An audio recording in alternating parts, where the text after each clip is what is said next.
Welcome to the Slop Temple. We pray this video helps. In this video, I will explain how to make a cannoli. Start by combining your dry ingredients. Then, cut in the cold butter until the mixture resembles coarse crumbs. Finally, add the liquid ingredients and mix until a firm dough forms. Knead it briefly, then wrap and chill for at least 30 minutes.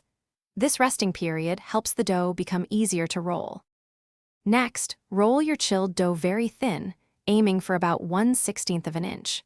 Cut out circles or ovals, then carefully wrap each piece around a metal cannoli tube, sealing the edge with a little egg white. Fry these in hot oil at 375 degrees Fahrenheit until they are beautifully golden and crisp. While your shells cool, prepare the delicious filling. Ensure your ricotta is well drained, ideally overnight, to prevent a watery filling. Combine the drained ricotta with powdered sugar and vanilla extract. Then, gently fold in your choice of mini chocolate chips or finely diced candied fruit for that classic cannoli flavor. Once your shells are completely cool, carefully slide them off the tubes. Now for the best part, filling them. Using a piping bag, generously fill each cannoli shell with the creamy ricotta mixture.